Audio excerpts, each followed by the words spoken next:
Gentlemen, on a map we almost never get to see anymore. Inferno pools. In the top right, we've got the Team Liquid Zerg player. Will he go for the gold? It's Liquid Snute. And yes, the answer is yes. Oh my god. He's going for the gold by going for the gold. This is dangerous though. This is really dangerous because of the spawn locations and the opener. And the opener, oh my god. In the top left, doing the cannon opener, it is Welmu. Oh, he saw that, right? Okay. No?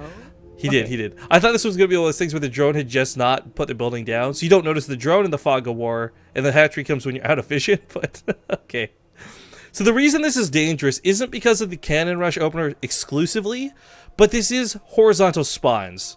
I think if it's cross spawns and there's still the threat of cannons, you still have a chance to get away with this. But Welmu, not going to let that happen. Snute sees this.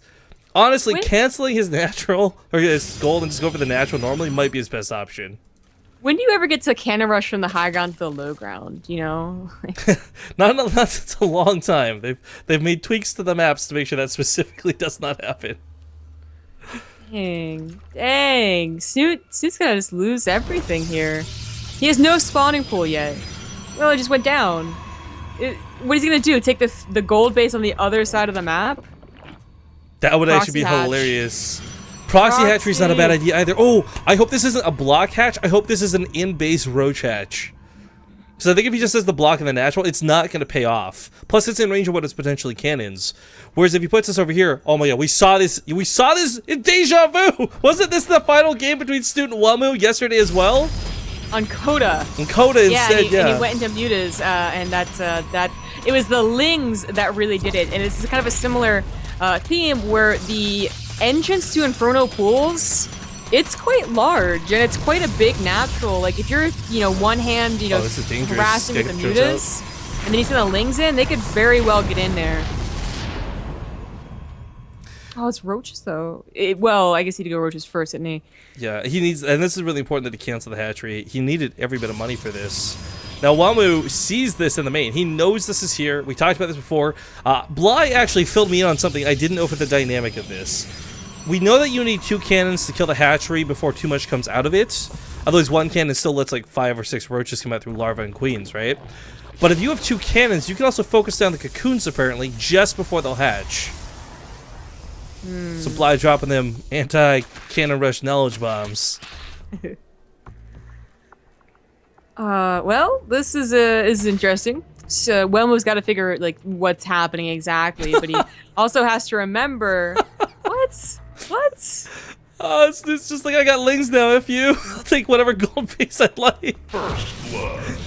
Alright, so the probe goes down. There's nothing to actually build cannons here. The Lings can pick off the pylons, no problem. And unfortunately for Welmu, he kind of has to defend at home. He can't go aggressive to deal with that hatchery. He has to deal with what Snoot's bringing.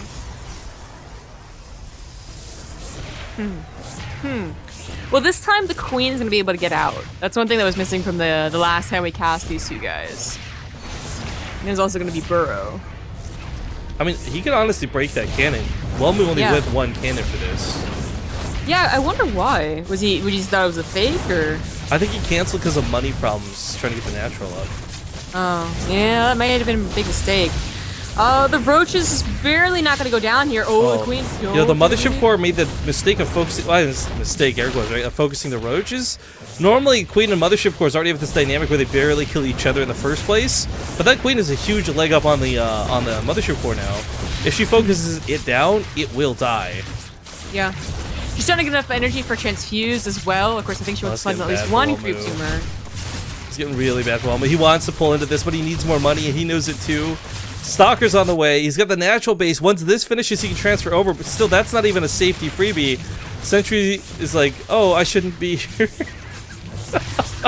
I think this might be snowballing too hard, and this all comes off of Welmu canceling that 2nd cannon and really hurting this. As we see, the hatchery still not dead. This is the dynamic of that 1 cannon issue we talked about before. Oh, that burrow is so sick. But I'm kind of surprised he didn't just GG right there, but I guess he's hoping that 1 base is gonna do it. I think he thinks that Snute is further behind than he is. Because he saw the gold base, he thinks it's a big dedication. He sees no natural base, right? So Welmu probably thinks like, oh, my opponent's got nothing on me. But Not the case for Snute. That's true. Well, this is just all types of awkward. In fact, the last remaining eggs, we get one gets canceled. Her? Her? Really? Mayo? The queen is also burrowed there, so the mothership core is gonna go down too. Totally forgot about that. Oh, maybe not! No, turbine! Oh, the burrow, okay. Don't do that. GG, well played, congrats. What a finish to this series. What a finish to 2 days of awesome casting. Ladies and gentlemen, Snute will win the JORD Invitational Challenge. That was a way to, that was a flat. I love the way that ended.